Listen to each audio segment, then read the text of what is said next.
Welcome back, everyone, to the Writer's Parachute, where we are guiding author and writer dreams to a perfect landing. Today, we have with us another very special guest for another special episode for the Writer's Parachute. We have Jennifer Harshman from Harshman Services. She is an author, editor, educator, and writing coach, and we'll be talking to her about her new book, Your Book Bakery. It's making it easy to write a book, and we'll be talking to her about that in just a couple of moments. But of course, we always start out with our topic of the week and a little reminder that we did add a Buy Me a Coffee to the Writer's Parachute podcast. And so if you would like to be part of the team and support us here at the Writer's Parachute, please go check out Buy Me a Coffee. The link for you is in the show notes. So go check that out. Let's get on to the topic of the week. This week, we're going to talk about keywords, talking about keywords and SEO, or search engine optimization. These are some big, weighty, heavy topics that I don't know too many people that have all of the experience or all the advice around them. What I would say is, let's start with simple part. Keywords are basically words and phrases that people would be searching to look for your book, such as, I'm looking for a book about how to write a book. Guess what? Keywords: how to write a book, book writing. All of these things would be keywords, and guess where they would be directed? To Jennifer's new book, Your Book Bakery. So that's how it works. Now, to come up with all of those keywords is a little complicated. You can, of course, do search, and you can do research and go and check out similar books to see what keywords they're using and how those are working. But I have an easier method for you, and that is Publisher Rocket. I'm not an affiliate, but I believe Jennifer is. So we'll make sure that we get her affiliate link for you. And Publisher Rocket was designed specifically to use in conjunction with Amazon to select categories and keywords and to optimize your search engine. So what I would suggest to you, it is costs about $100. I know it waffles back and forth a little bit one way or the other, but about $100 for that program. But it does an amazing thing about helping you determine what are the best categories for your book, what are the best keywords for your book, how many books you may need to sell to get to a bestseller in any particular category, and many, many, many other helpful tools that you would like to use. So now I'm going to give Jennifer, who is an expert as well, some opportunity to weigh in on what she has to say about keywords and search engine optimization.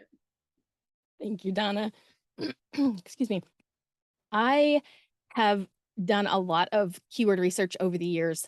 Way back in the day, I used to help people develop their websites. And then when I got into book editing, I started using keyword research to help authors outline their nonfiction books. And to me, it was no big deal. It was just a natural way to go about things. But the more I talked with people, the more I realized I was pretty much the only one who was doing that, combining the worlds of SEO and the world of writing and publishing. So you definitely want to make use of tools like Publisher Rocket and think about what your reader would be looking for. What are they going to type into a search engine?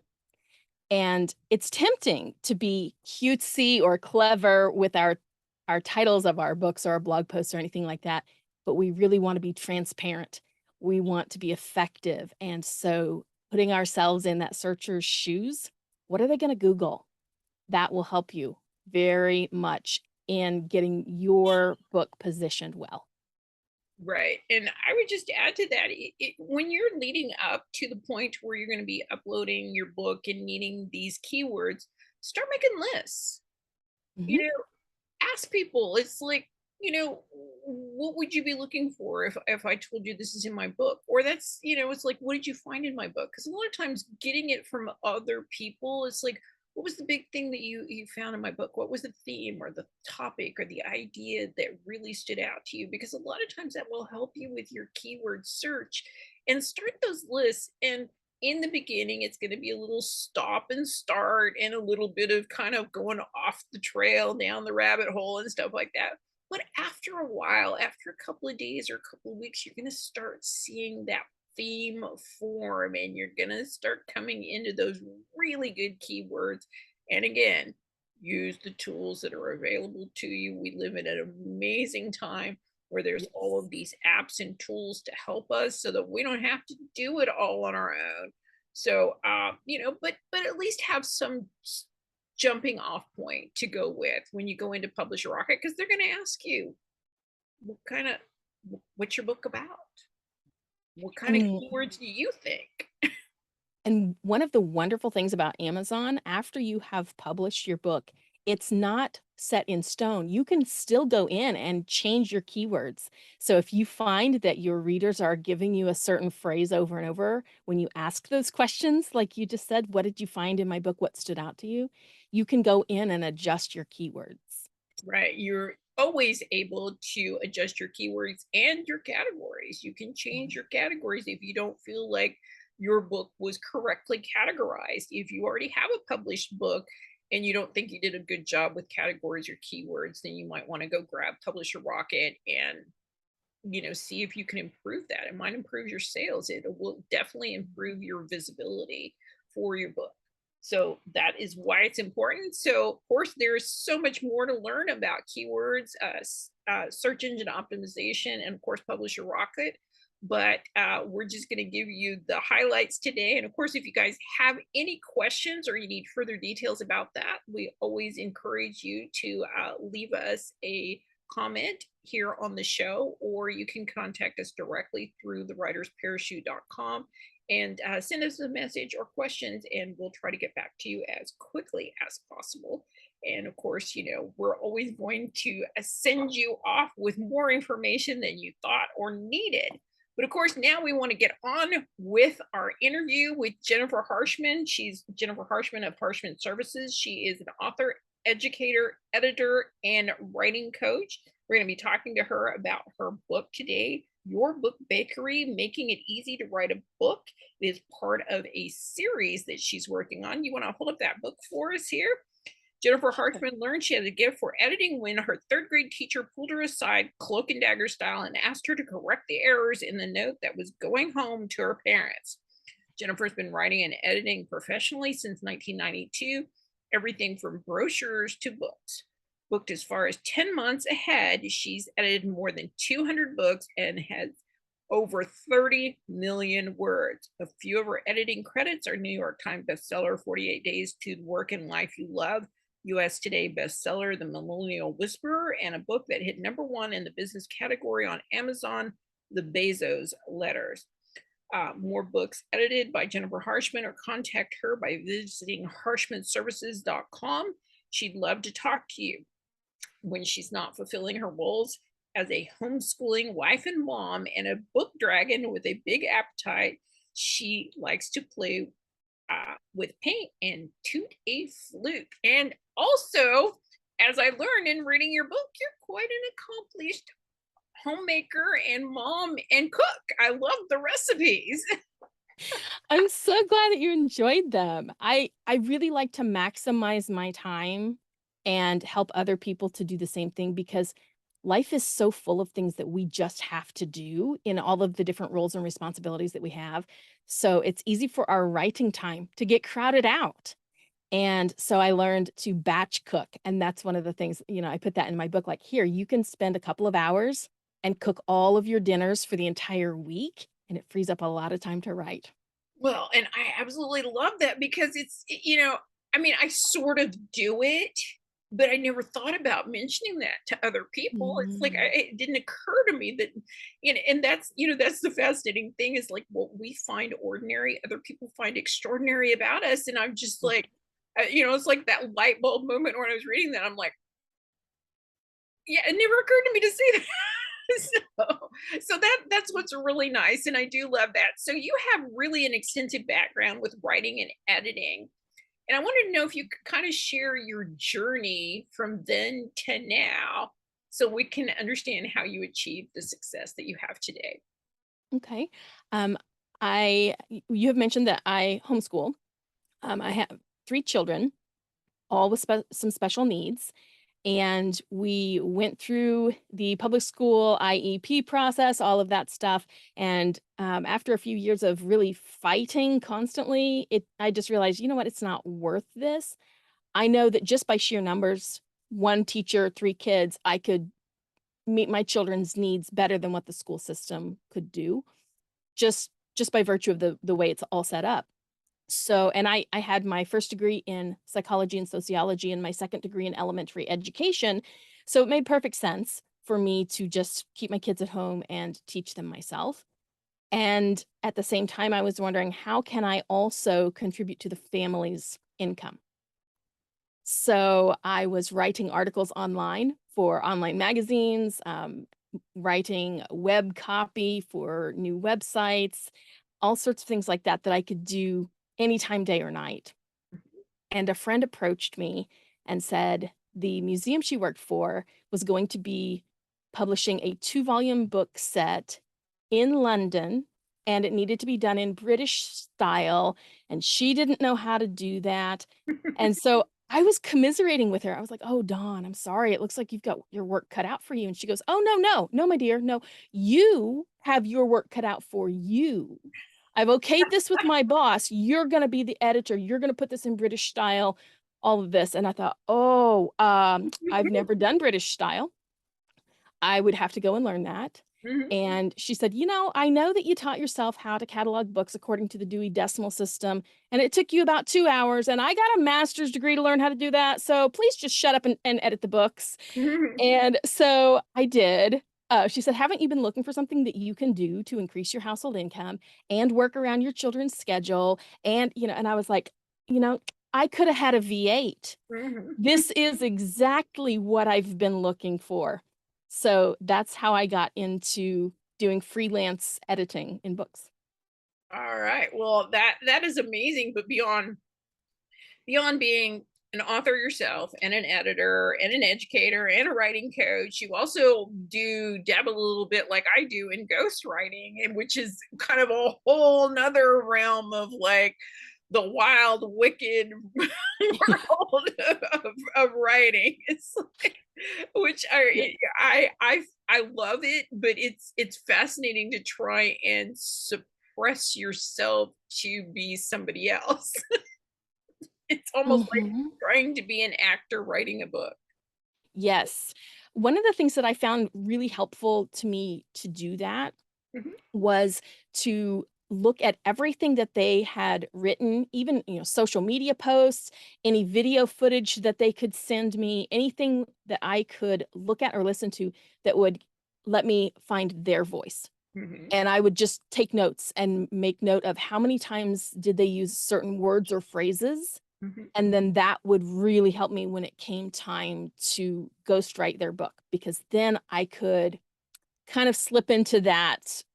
It almost feels like being a chameleon, Mhm. but kind of slip into that and say those words and phrases, and that would really help so much in finding their voice. Right. What I've learned over the years, I mean, I do a little bit of that too, but what I've learned over the years sometimes is that uh, it doesn't really matter all that much in the first draft, because a lot of that's going to get edited in, so to speak, rather than Mhm. edited out. So Yes. so it's like I don't usually worry too much about that until we're like getting towards the last round of edits, because at that point is when it really matters, and it's like before that it's just more about telling the story. So Mhm. so you've authored, co-authored, edited, ghostwritten so many different books. It's like the list, I was reading that and I'm like, I feel like I'm an underachiever." Not at all. But I mean, I know that wasn't your your intention. So I want to know, Good. what do you think the key factors are that attribute to this continued success in all of these different aspects of book writing? Oh, stubbornness definitely comes into play.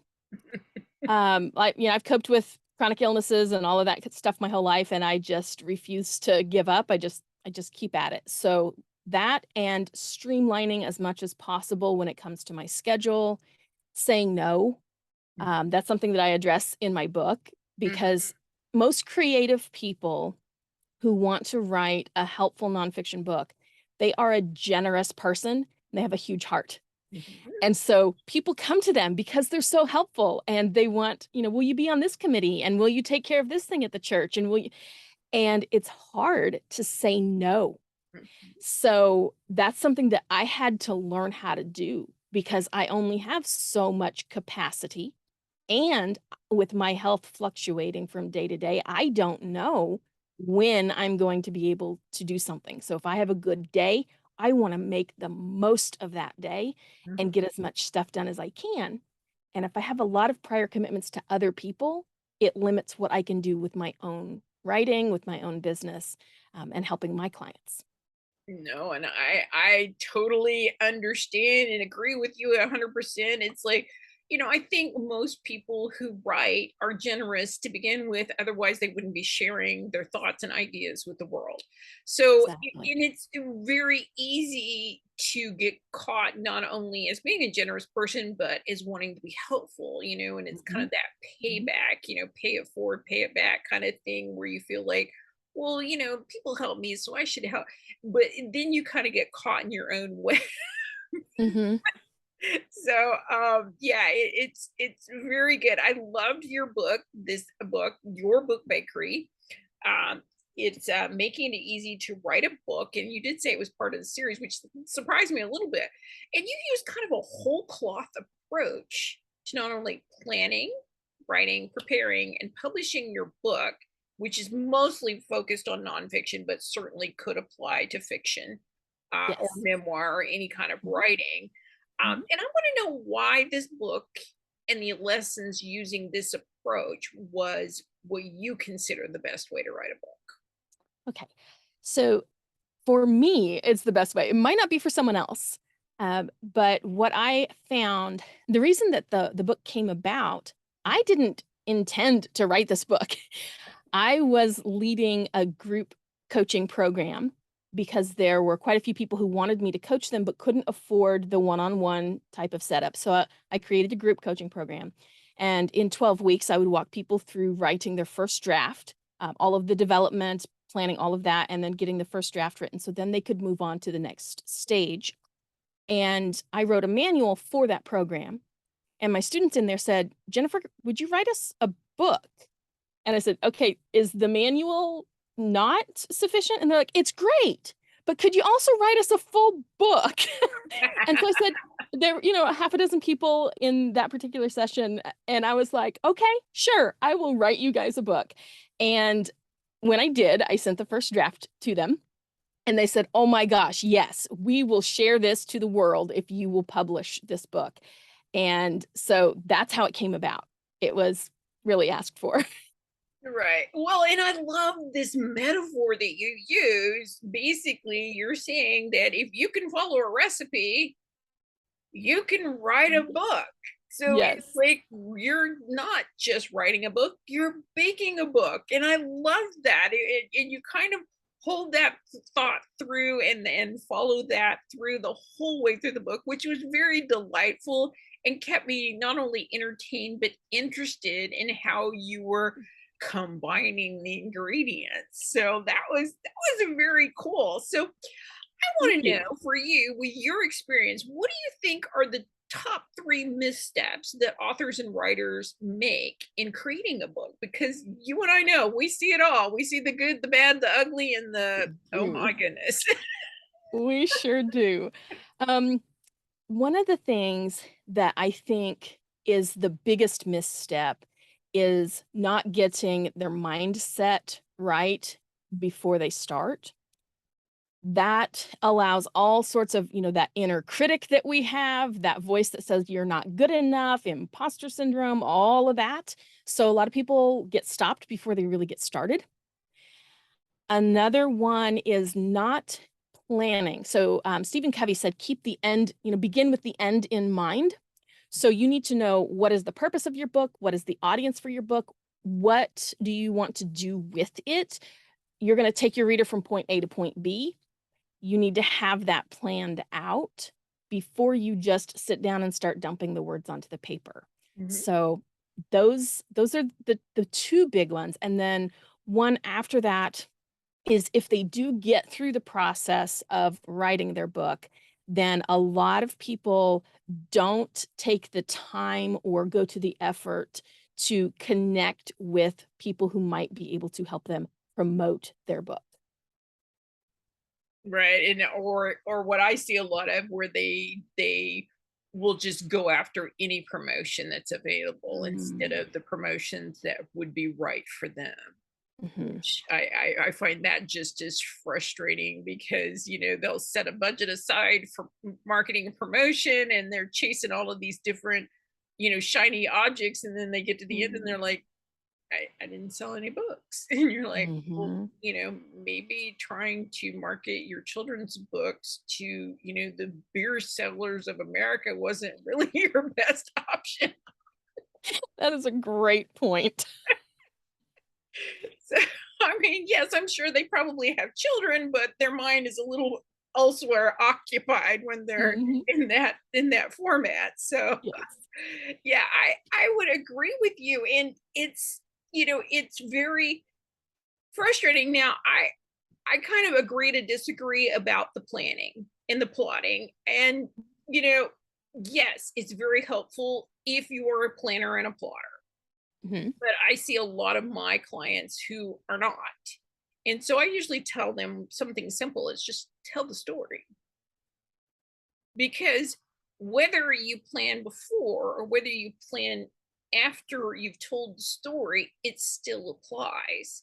It's Mhm. just that oftentimes, if they aren't a planner or they're not a plotter and they don't quite understand how that works or how that creates that workflow for them, if they just tell the story, then the story reveals the plan and the plot to them.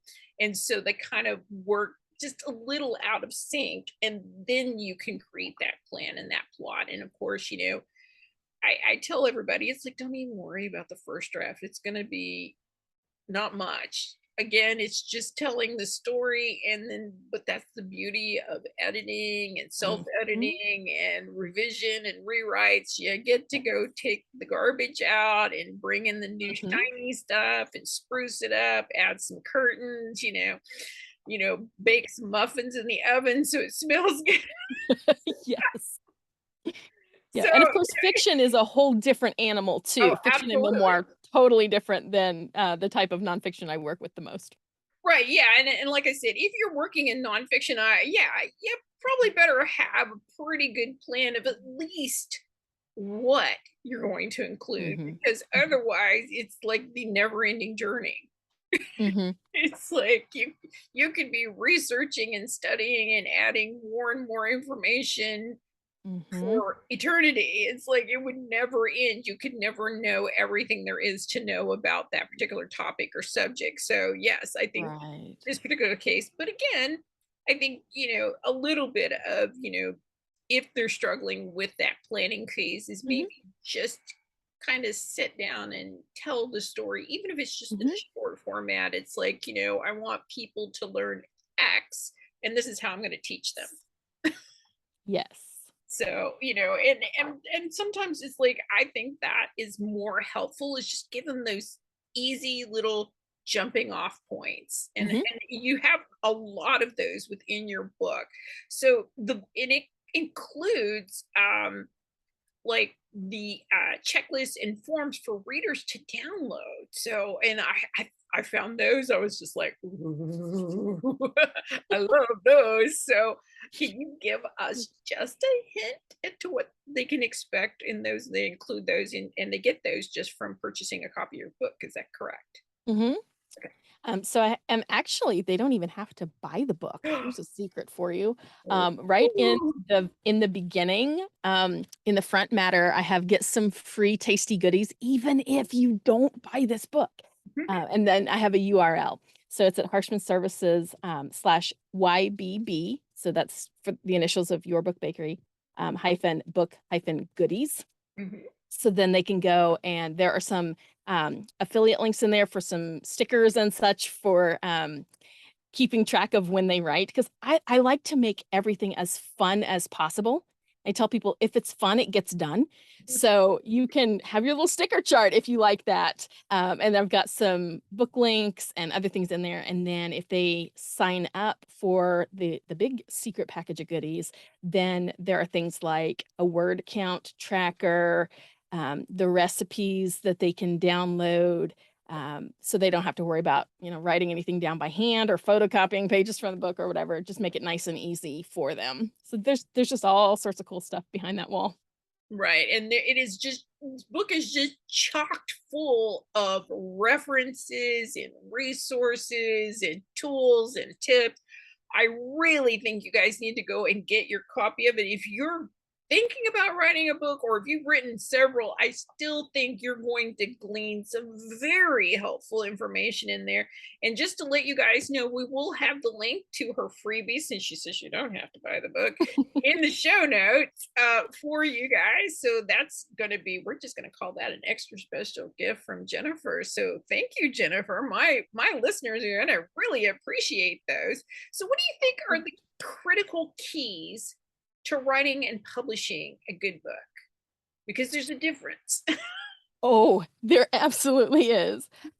So a key to writing one is going to be knowing what you want it to do.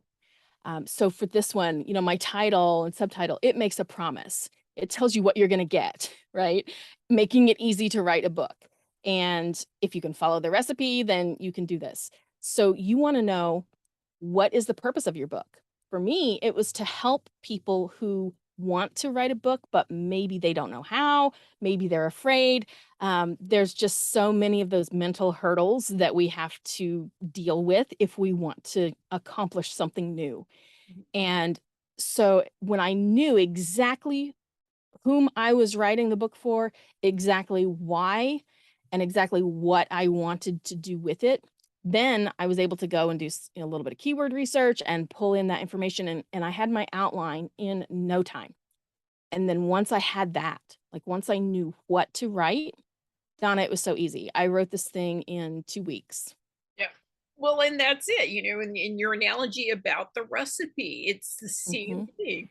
When you're making up your favorite family casserole, you put your own little flares and spin on it, but it Yes. started with a recipe of the basic ingredients. So that's all you're Hmm. doing. You're just pulling in all your different ingredients Hmm. into a plan, into a roadmap, into whatever you Yes. want to call it to Hmm. get from this idea that you have about a book to something you could actually hold in your hand. And that is so empowering. And I love that you pulled this all together for them in simple, easy to understand, and easy to follow kind of just checklist down. Just do this and do this and do this. And which there are so many people that want that, that need that. They need to feel like they're on the right journey, they're on the right path, that they're doing all the things. Because again, the idea of writing a book, great.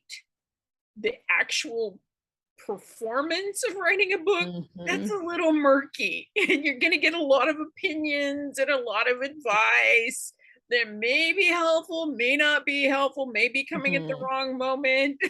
Right. So, so a book like this really kind of keeps you on track, keeps you on task. And there's so many other like helpful advice. You talk about, self-care in the book. You talk about, you know, using, your ability, as we talked about at the top of the show, about, doing this batch cooking and how to get through your house cleaning and the things you need to let go of. But one of the things that I really loved was where you were breaking it down about time and intention. You brought up this point about, taking, if you say it's going to take you 12 months to write a book, it's going to take you 12 months to write a book. But if you say you're going to do it in 12 weeks, you can get it done in 12 weeks.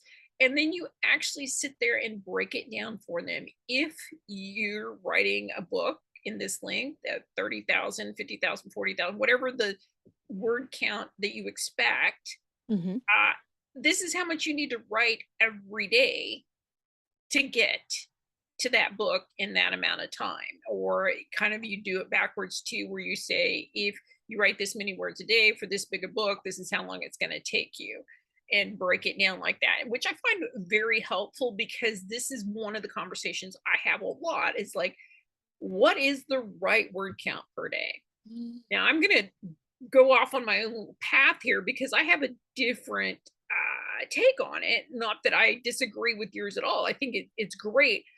But what I try to tell most of my authors, which a lot of them are first time authors, and it Mhm. becomes very quickly easy to get overwhelmed. So I tell them go for the absolute lowest word count that you can on a daily basis to feel like you've achieved or accomplished something. Because that way, if it's so low that even you know that you're going to fly past it every day, guess what? You're celebrating every day. You're not Yes. sitting there going, "Oh, I was supposed to write 5,000, but I only wrote 4,650. So tomorrow I got to Mhm. write more." And then when you miss it, then you're like, "Oh, now I got to write more." And you're never celebrating, even though you wrote that many words every day. And it's like, there's so many other authors that would go, I would love to write Yeah, 4,700, 650 words in a day. It's like, so, absolutely. don't, take her advice here, but also remember, don't set yourself up for failure, because that's the Mhm. quickest way to lose the joy of writing, and the momentum is to feel like you're failing. You want to feel like you're winning every single day. And if that means that maybe it's going to take a little bit longer, Mhm. writing a book is a marathon, it's not a sprint. Once that book is out there, it's out there for a very, very long time. so, Yeah, so I always encourage people to start with 2 minutes, mhm, because you're right, it is so easy, and so many people who wanna write have high expectations of themselves. mhm, A lot of us are perfectionists, a lot of us demand a lot from ourselves, and so that's why self-care is so important, and setting those really bite-sized goals. mhm, I tell people, set a timer for 2 minutes and just act like you're Kermit the Frog on the keyboard. mhm, Just go crazy, don't self-edit, don't criticize yourself, like, none of that, and then when you're done, you get to feel great because you had that little bite-sized goal. So, yeah, you totally are spot on, Donna. See, yeah, I'll even take it a step further. I mean, I have this one that I'm like just absolutely in love with, which they're kind of the same thing.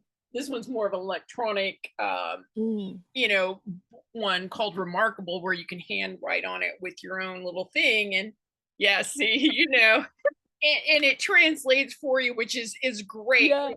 It's like a lot of times I find, especially as an editor, when I'm on a device, I'm already in editing mode. I'm already in work Mhm. mode.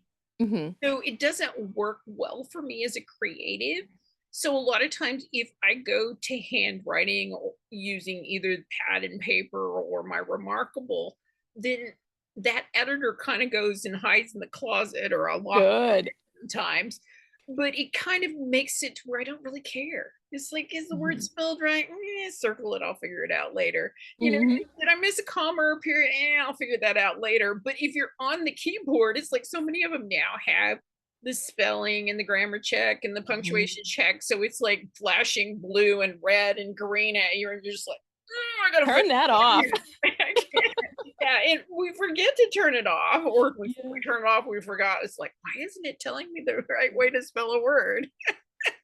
So yeah, Yeah. there's so many different ways to approach writing, Yes. and I love that we have tools to do that. I mean, Mhm. I have one author that I work with that uses her phone.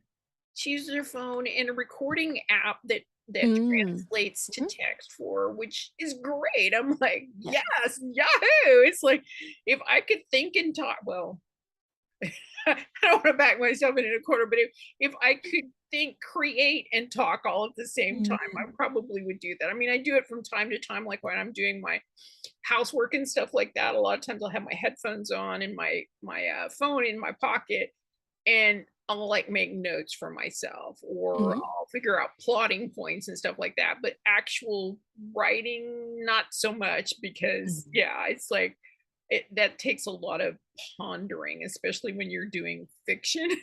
Mhm. You're kind of creating it. It's like I love going in classrooms and telling the kids, it's like I have the greatest job in the world. I get to make stuff up for a living. It's like you tell me what other job you get to do that with other than being a writer. It's like you just go in there and just make stuff up and people believe it, which is fun. So, Yes. but so you offer some interesting advice, and we talked about this in the recipes at the end of your book about batch cooking and getting the essentials done and getting them done quickly. And you talk a little bit about self care, which I agree with you is just Mhm. something that we push aside and forget about. So Mhm. I want to know why you felt it was important to address these particular distractions in this book. Mostly it's because that's what I had to struggle with myself, and it's what I've seen in a lot of my clients and my students over the years. So, I know how common that struggle is, Mhm, and I haven't seen it addressed very well in some of the things that I've read. mhm, So I knew that, kind of like scratch your own itch kind of thing, write the book you wish you had. mhm. So that's how that came into play. And on my weekly calls with my authors, I would always ask, how are you doing with self care and rewards? You Mhm. really should reward yourself on a regular basis, also. Right. And I have one question for you before we finish this up. So, in the book, you hint at an accountability partner Mhm. that you sent a cryptic message for. Now, I think I know the answer to this, but I would kind of like you to explain what it was you were doing here because I believe in the book you said something about in the letter, it's like there's an envelope included. If I don't do a certain thing in a certain amount of time or something like that, then I need you to mail this letter and here's what's in it. And, and your person wrote back going, you can't do that. I know. So can you explain this to us? Because it was a little cryptic in the book. Okay. So what I was wanting to do was get up early in the morning to make use of that time before I started homeschooling my kids.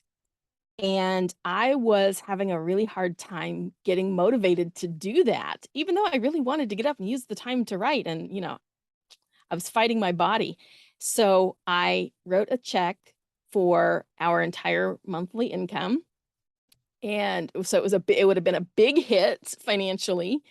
And I wrote it out to the most horrendous organization I could think of at the time. And the lady that I sent it to, she was my godmother. Mhm. So, when she looked at that, she's like, "Oh, sinful. Like, no, you just can't. You can't. You'll go to hell if you do this." And I said, "That's exactly why I am doing this. That's exactly why, because over my dead body will I allow you to put that check into the mail. I know that I will get up and, my, measurement was 90% of the time during that next calendar month. So I know that I will get up on time, and I had to text message her or call her so that she knew I was actually awake at that moment. She was in a different time zone, so it was easy for her. But yes, we call it a commitment device. When you use something that you're like, "Oh no, I cannot let this bad thing come to pass." So in this particular case, this was a kind of a negative motivator. So this was like Absolutely. motivating you or something really bad was going to happen rather than a reward. This was more of like the stick. It was the stick for sure. I also did have, the carrot to go along with it, and if I achieved my goal, so the 90% mark, then I was going to give myself a spa day, and we were going to go out to my favorite restaurant for dinner. So, it wasn't $1,000 expenditure, but, it was something that motivated me.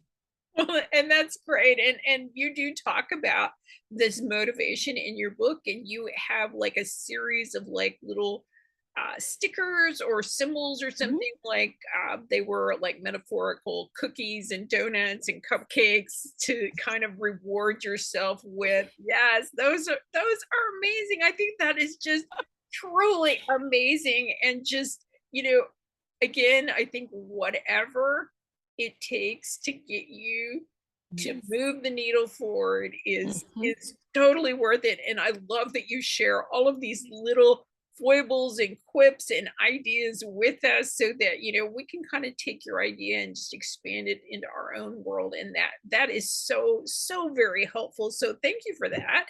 So, what is next for you?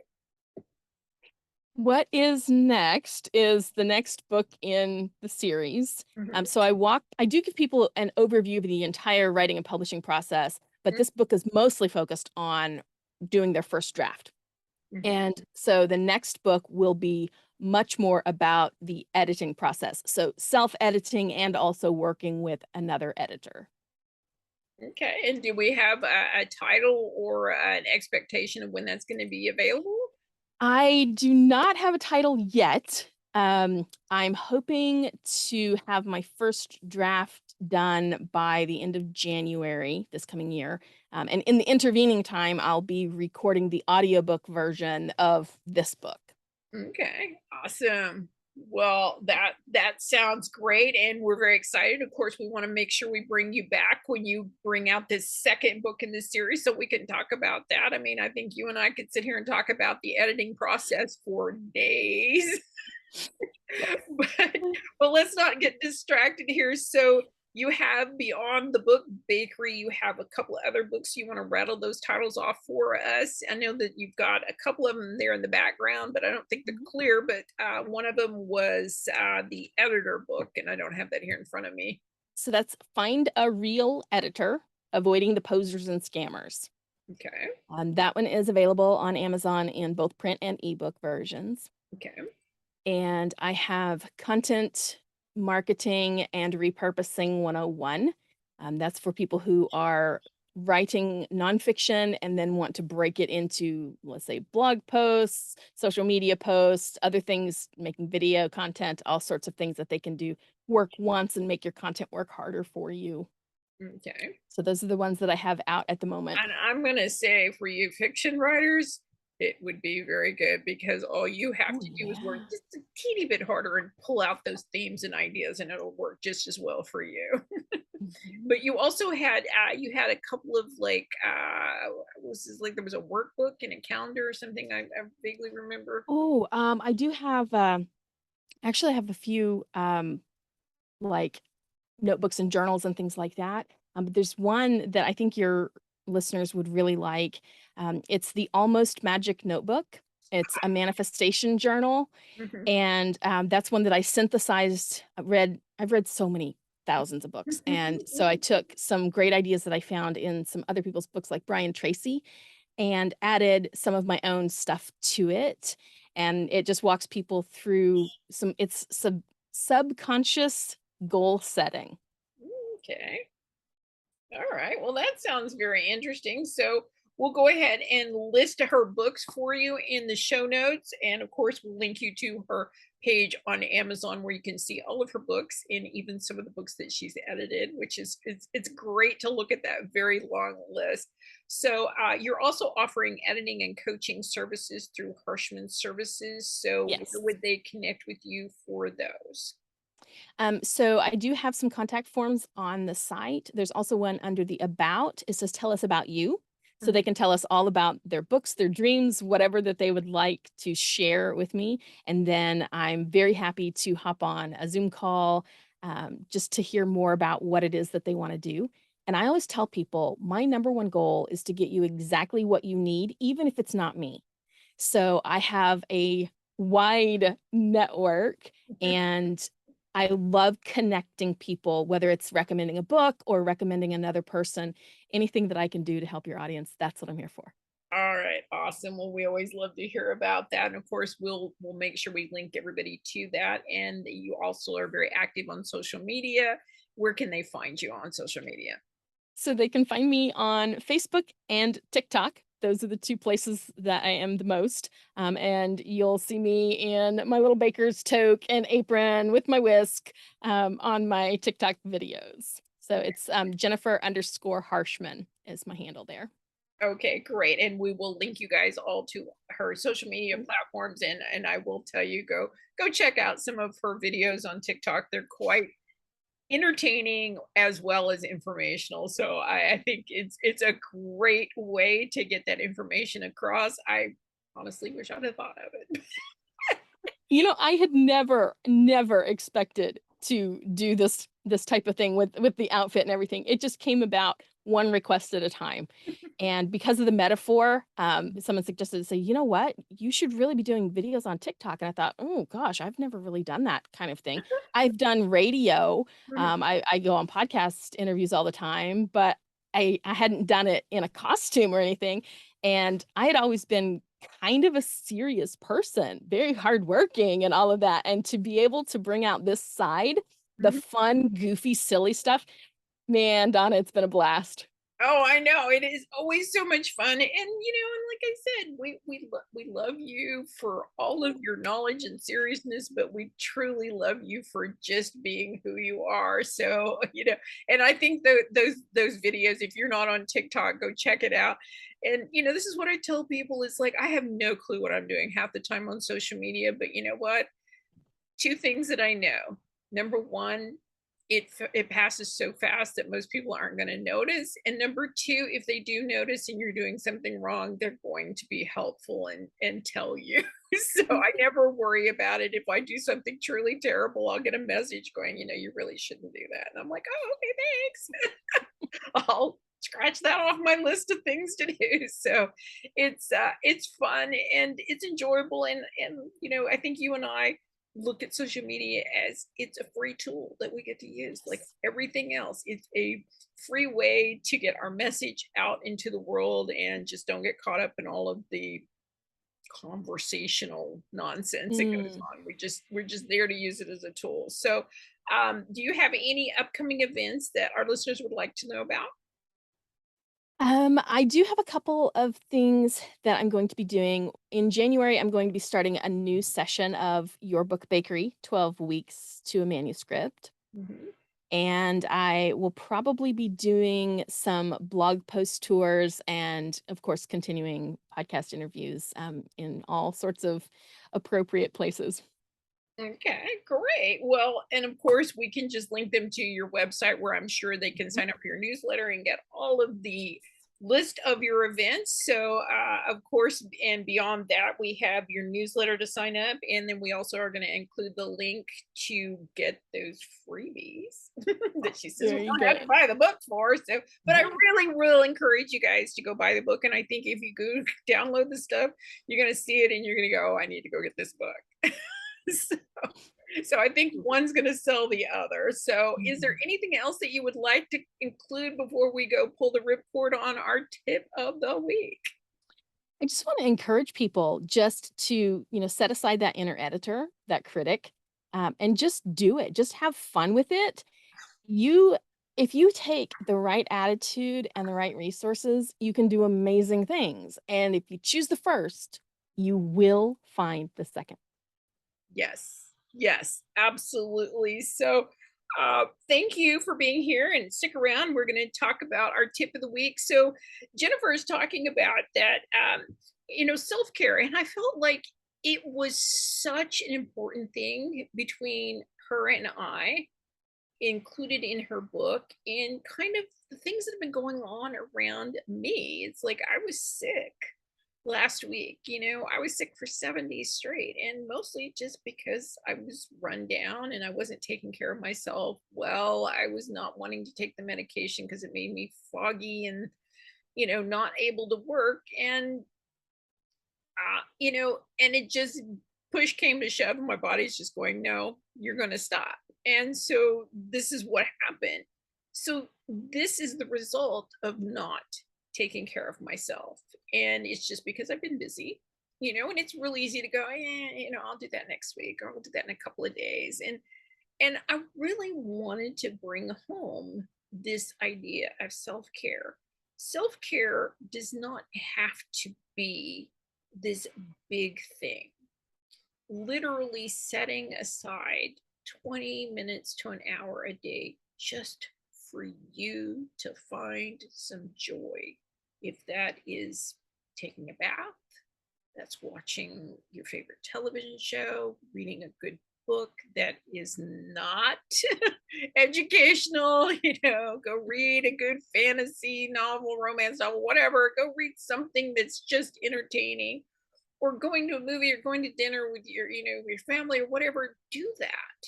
Give yourself that gift because we all work really, really hard. And what happens, and it happened in my case, is that I was so busy being busy that I wasn't refilling my joy cup, which is where I give from. And so if I'm filling it up with garbage because it was just collecting all the stuff that, was just kind of like laying around because it wasn't being filled with anything purposefully, it's like then you just garbage is just pouring out everywhere. So I have to stop myself and remind myself. And I loved reading that in your book because it really, really did resonate with me that I'm sabotaging myself. I'm sabotaging my own success by not taking care of myself. I am the person that does what I need to do for me. So I need to put myself first because if I don't take care of myself, then I can't do those things. And and this is true for everyone. And like you said, it's like we have to learn to say no. We have to learn to go with what is best for us, not what's best for everyone else. And so I'm going to give you a moment here to add a little bit more on self care for our tip of the week before we go ahead and close out the show. Okay. One thing to keep in mind is it doesn't have to take a lot of time, like you had mentioned, and it also doesn't have to be expensive. So, little things. I have lip glosses, lip balm that I keep at my desk. I get chapped lips pretty badly if I don't use it on a regular basis. It costs $2 and it lasts me all month. Mhm. So little things like that. I have those stickers. I have music, Mhm. and I also, I mentioned that I play a flute. So I have my flute here. I can pick it up and play for 5 seconds. That'll lift my spirits, and then I'm ready to get back to what I'm doing. So it doesn't have to cost much in time or money. Right. No, it doesn't. But, like I said, for most of us, we do tend to overwork. We overcommit, we Yes. overwork. We think, oh, I don't know. I think maybe it was somewhere back in the 80s or 90s or 2000s that, especially for women, we all convinced ourselves we were superwoman, that we could do it all and be it all and have Mhm. everything. And it's just Mhm. really not true. Some things got to give. And a lot of times, when we're pushing ourselves that hard, it is our physical body that has to give. It's usually the one hard lesson that we have to learn is just like stop, because if you don't take care of it, it will stop you in your tracks, and that's not good for anybody. But I really appreciate you being here with us today. This is a very special episode that we're offering as an extra bonus this month, in the month of October, for our listeners, and we do so appreciate you being here today. Jennifer, was there anything else you wanted to add before we close out today's interview? I am just so thankful to be here with you, and I have enjoyed this so much, and I want you to know anytime you wanna have me back, you just say the word. All right. Well, I so appreciate that. And again, we want to thank all of you guys for showing up here. Don't forget to go follow us on social media at Writer's Parachute. That's Writer's Parachute with no S. And we are on TikTok, Facebook, Instagram, and Twitter. So go check that out. Don't forget to check out Buy Me a Coffee. You can support the show and be part of the team with Buy Me a Coffee. The link is in the show notes. Of course, we'll have all the links to everything connecting you to Jennifer, to Harshman Services, and her books in the show notes for you. And until next time, we hope that all of your writing dreams land well. Bye.